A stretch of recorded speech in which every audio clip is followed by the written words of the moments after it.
আসসালামু আলাইকুম। Welcome to my YouTube channel science tutor. আশা করি আল্লাহ পাকের অশেষ রহমতে আপনারা সবাই ভালো আছেন। আজকে আমাদের আলোচ্য বিষয় স্বীকার্য বা স্বতঃসিদ্ধ। এই স্বীকার্য বা স্বতঃসিদ্ধের কথা আসলেই প্রথমে যে ব্যক্তির কথা আসে তিনি হলেন গ্রিকের বিখ্যাত গণিতবিদ ইউক্লিড। আজ আমরা যে জ্যামিতি পড়ি তা কিন্তু মোটেও সহজ ও বোধগম্য বিষয় ছিল না। এটি সহজ ও বোধগম্য করে তুলেছেন জনাব ইউক্লিড। এ বিষয়ে একটি মজার গল্প বলি।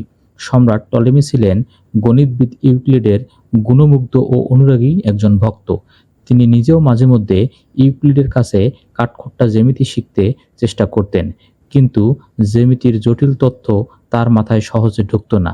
তাই তিনি একদিন ইউক্লিডকে বলেছিলেন, আচ্ছা, আপনার বইয়ে জ্যামিতির সূত্র যেভাবে লিখেছেন এর চেয়ে সহজভাবে লিখবার বা বুঝবার কোনো পথ নেই? সম্রাটের প্রশ্ন শুনে মহাজ্ঞানী ইউক্লিড সবিনয়ে বলেছিলেন, না মহারাজ, রাজাদের জন্যও জ্যামিতিতে কোনো সহজ উপায় তৈরি হয়নি। জ্ঞান অর্জনের জন্য রাজকীয় পথ বলে কিছুই নেই। আপনারা জেনে আরও অবাক হবেন যে আজকের পৃথিবী বদলানোর পিছনে যে সূত্রের অবদান সবথেকে বেশি, সেই আপেক্ষিক তত্ত্ব মহাজ্ঞানী আইনস্টাইনও ইউক্লিডের জ্যামিতির সূত্রের সাহায্যেই আবিষ্কার করেছেন। তাহলে বুঝতেই পারছেন বিজ্ঞানে স্বীকার্য বা স্বতঃসিদ্ধের গুরুত্ব কতটা। স্বীকার্যের সংজ্ঞা দেওয়ার আগে কিছু উদাহরণের মাধ্যমে বোঝার চেষ্টা করি। উদাহরণ নম্বর 1।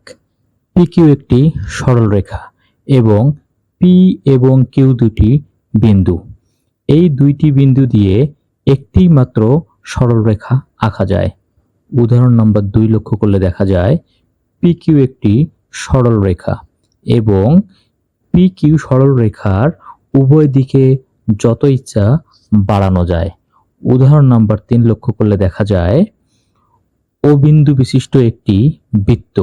এই বৃত্তের ব্যাসার্ধ OP। এই OP ব্যাসার্ধ নিয়ে যে কোনো সমতলে একটি মাত্র বৃত্ত অঙ্কন করা যায় এবং যতগুলোই বৃত্ত আমরা অঙ্কন করি না কেন সব বৃত্তই কিন্তু একই মাপের হবে। উদাহরণ নম্বর 4 লক্ষ্য করা দেখা যায় দুইটি সমকোণ আছে। যে কোনো দুইটি সমকোণের পরিমাণ সবসময় একই। এগুলো কখনো আমরা গাণিতিকভাবে প্রমাণ বা ব্যাখ্যা করতে পারবো না, কিন্তু এগুলো সত্য।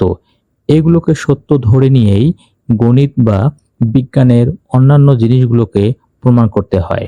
বাস্তবিক পক্ষে যে কোনো গাণিতিক আলোচনায় এক বা একাধিক প্রাথমিক ধারণা সঠিক বলে স্বীকার করে নিতে হয়।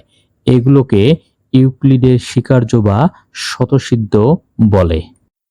উপরোক্ত আলোচনা এবং ঘটনার প্রেক্ষিতে স্বীকার্য বা স্বতঃসিদ্ধের সংজ্ঞা নিম্নোক্তভাবে দেয়া যায়। প্রথাগত যুক্তি অনুসারে স্বীকার্য বা স্বতঃসিদ্ধ এমন এক ধরনের উক্তি বা সাক্ষ্য যা এখনো প্রমাণ হয়নি বা ব্যাখ্যা করা হয়নি, কিন্তু সত্য বলে ধরে নেওয়া হয় বা স্বীকার করা হয়। স্বীকার্য সম্পর্কে কিছু গুরুত্বপূর্ণ তথ্য হলো: তথ্য নম্বর 1, স্বীকার্যকে ধরে নেওয়া হয় এমন এক ধরনের উক্তি বা সাক্ষ্য যে নিজেই নিজের। নম্বর 2, কোনো প্রয়োজনীয় সিদ্ধান্তে উপনীত হতে অবশ্যই স্বীকার্যকে সত্য বলে ধরে নেওয়া হয়। ভিডিওটি দেখার জন্য আপনাকে ধন্যবাদ। সবাই ভালো থাকবেন। পরবর্তী ভিডিওতে কথা হবে অন্য টপিকস নিয়ে। চ্যানেল সাবস্ক্রাইব করে পাশে থাকবেন। ভিডিও সম্পর্কে কমেন্টে আপনার মূল্যবান মতামত জানাবেন। আল্লাহ হাফেজ।